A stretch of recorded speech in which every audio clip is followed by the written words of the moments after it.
Okay, this is Unit 1 test, basic math skills. I'm going to go over some of the selected solutions from the exam. So I'm going to start off with problem number 2.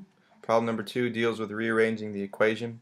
The equation is Vx is equal to Vx naught plus Ax times t. And I'm asked to solve for A sub x. Okay, so A sub x is right here.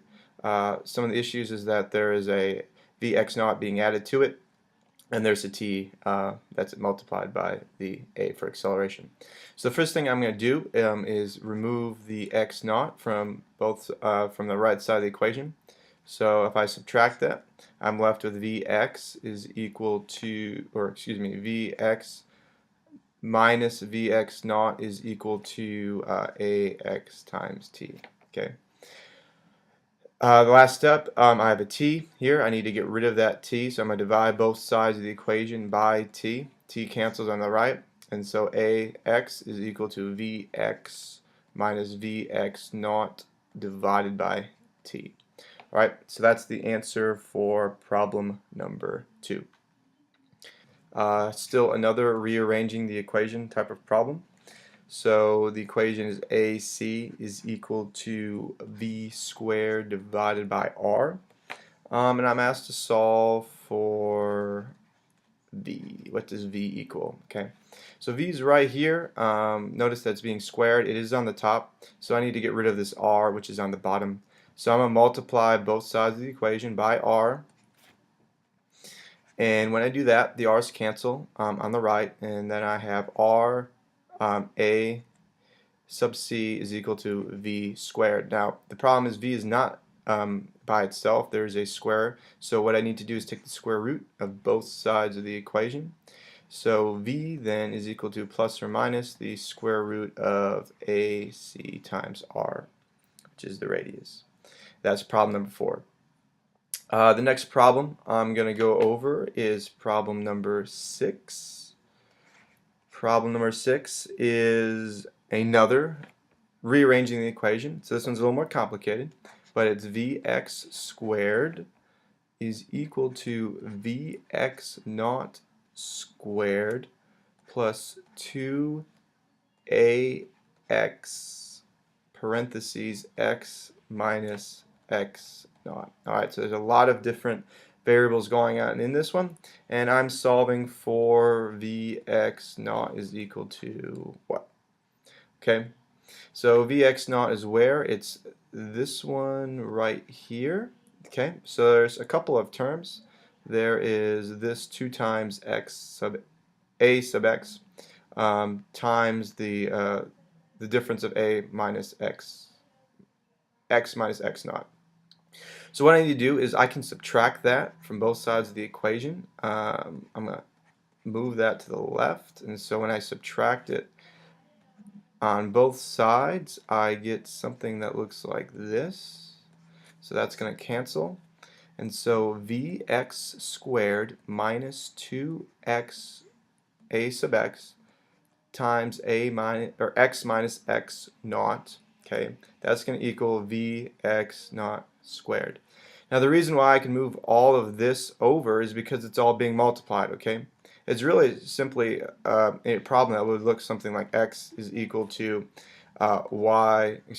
x squared equals y squared plus z. Okay, I can lump this all together because it's just a product. Okay, so I just simply move z over to the other side, and that's what kind of this looks like here. So this would be like x squared minus z is equal to y squared in simple terms. Okay, but we're not done. We have to take the square root of both sides, and so when I do that, Vx naught is equal to the square root of Vx squared minus 2a sub x times x minus x naught. Okay, that's all under the square root. And that would be my answer for problem number 6. Next problem I'm going to do will be let's do problem number 8. Problem number 8.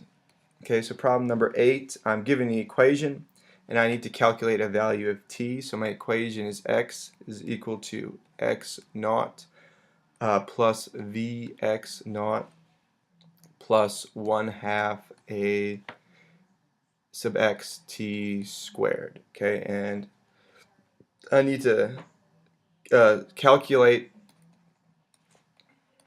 the value of t given given x is equal to 100, x naught is equal to 10, vx naught is equal to 5, and then a sub x is equal to 10. Okay, so here's my equation. I'm solving for t right here, and so what I'm gonna do is I'm gonna first plug in all my values. I think I'm just going to do that rather than rearranging the equation to solve for t. I'm just going to plug in my values for this one. So if x is equal to 100, x naught is equal to 10, plus vx naught, which is equal to 5, plus 1/2 ax is equal to 10. I'm just going to substitute that in. Then I have my unknown t squared. So if I do the math, so far I have 10 plus 5 is 15, plus half of 10 is 5 t squared. Okay, so now I can subtract 15 from both sides, and so 100 minus 15, that would be 85, is equal to 5t squared. If I divide both sides by 5, 85 divided by 5 is equal to 17. So 17 is equal to 17 is equal to t squared. So I'm going to take the square root of both sides, and so t will equal plus or minus the square root of 17. Square root of 17 is 4.12.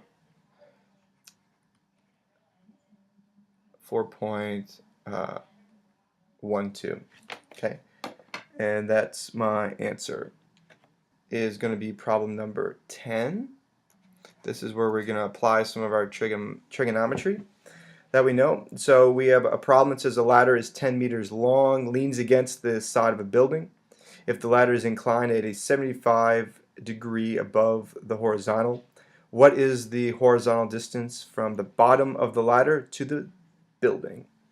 So I'm going to draw a picture. That's what I should do for all my problems. So here's a building. Okay, here's a little window, and I have this ladder. I know the ladder is at a 75 degree angle to the building, and I know the ladder is also it's telling me is 10 meters long. Okay, and it's asking me what is the horizontal distance between the bottom of the ladder, in red, what is this distance here, from the bottom of the ladder to the base of the building? So I'm going to call that my distance d that I don't know. Okay. So I can use my trigonometric functions. I know that this would be the adjacent side, and this right here, the length of the ladder would be my hypotenuse, and my angle is 75. So that relationship is cosine. Cosine, remember, is the cosine of theta is the ratio of the adjacent divided by the hypotenuse. Okay, and I know theta, that's 75, so the cosine of 75 is equal to my adjacent side, d, that's unknown, that's what I'm trying to solve for, and my hypotenuse, which is 10. Okay, so to get d by itself, I need to multiply both sides of the equation by 10. So d then is equal to 10 cosine of 75 degrees. Make sure this is in degrees. Okay, so make sure again your calculator, the mode is also in degrees. So plugging this in, I have 10 times the cosine of 75, and d should give me a length of 2.5 1.59 meters because we're using meters up here. Okay, that's problem number 10. Next problem is going to be problem number 11. Problem 11, I have a vector diagram below, represents the horizontal component Vx and the vertical component V sub y of a 12 meters per second velocity of a soccer ball at a 40-degree angle. So here's the picture. Here's my vector. I know that the magnitude is 12 meters per second and that the angle above the horizontal is 40 degrees. And I'm asked to solve for the different components, meaning what is the horizontal component. I'll redraw that in red. So this would be the velocity in the x direction. And then remember I add vectors from head to tail, and so the y component would be this one right here. I'm just going to call that the velocity in the y direction. Now I can use my relationships again with my trigonometric functions. I see I have an adjacent side right here for v sub x, and my v sub y would be my sine because this would be the opposite. This would be adjacent, and this would be my hypotenuse. Okay, so let's solve for v sub x. V sub x, okay, which is unknown, would be in this case, if I look at the equations I want to use, v sub x, I would want to use again cosine. So the cosine of 40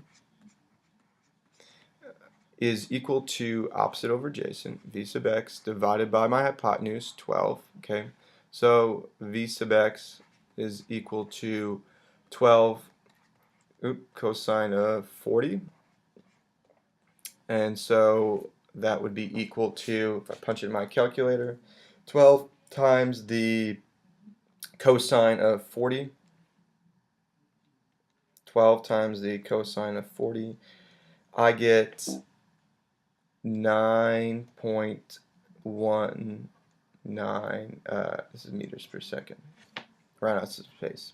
Alright, so v sub y then, I'm going to use sine, so it would be the sine of 40 is equal to my v sub y divided by my hypotenuse, 12. So v sub y then is equal to 12 times the sine of 40, which would be equal to 12 times the sine of 40. I have 7.71 meters per second. Okay, I could check my answer through the Pythagorean theorem because I know that this squared, the y squared plus the x squared, should equal 12. So I'm going to do that quickly. So 7.71 squared plus 9.19 squared should equal 12 squared. And so 7.71 squared plus 9.19 squared equals, I get, if I compare my answers, I know that 12 squared is 144.